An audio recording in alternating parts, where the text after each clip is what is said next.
হাই কি খবৰ সকলো ভালে আছেনে মোৰ ইউটিউব চেনেললৈ সকলোকে স্বাগতম জনাইছো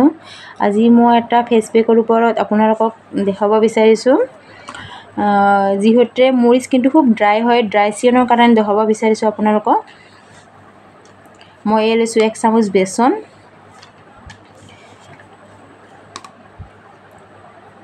আৰু মই লৈছো হালধি গুড়ি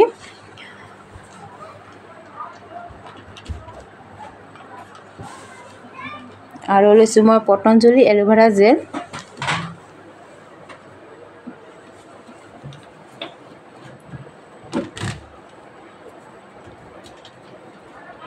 আৰু লৈছো মই এটো গোলাপ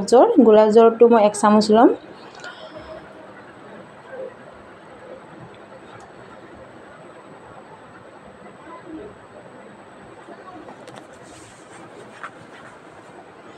আৰু লৈছো মই এটো দৈটো খুব ভাল হয় ড্ৰাই স্কিনৰ কাৰণে খুবেই ভাল হয় আৰু আপোনালোকৰ স্কিনত বুলি নহয় হেয়াৰটো লগাব পাৰিম আৰু মই লৈছো কফি পেকেট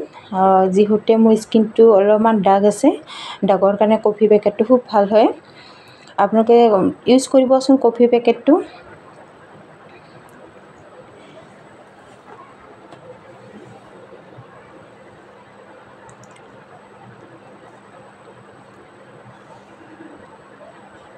আৰু এটো লৈছো মই নাৰিকলটো মই 2 টুপ লম এটো চুলিত বুলি নহয় স্কিনৰ কাৰণেও ভাল হয়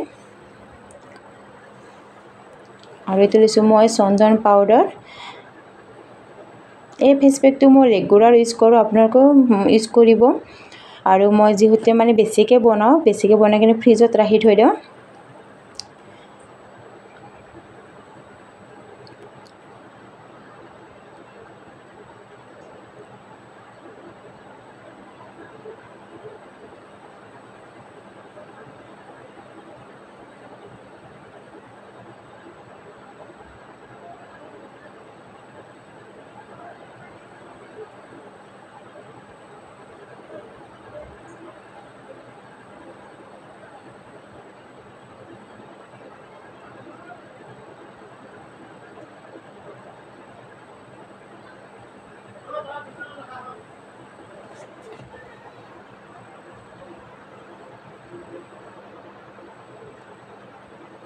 এতিয়া মই স্কিনত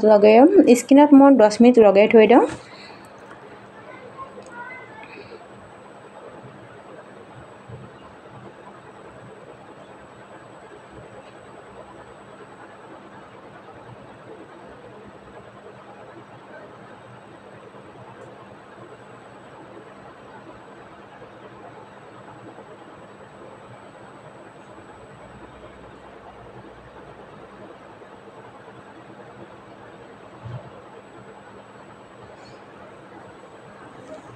এতিয়া মই 10 মিনিটৰ পিছত স্কিনটো ধুই আহিলো দেখিছে ন আপোনালোকে কিমানখিনি সাফা হৈছে মোৰ স্কিনখন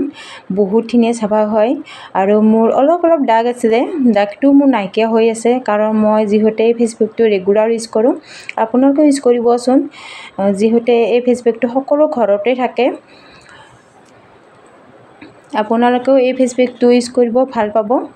আৰু ময়ো আজিলৈকে বাই বাই নেক্সট টাইম আকৌ লগ পাম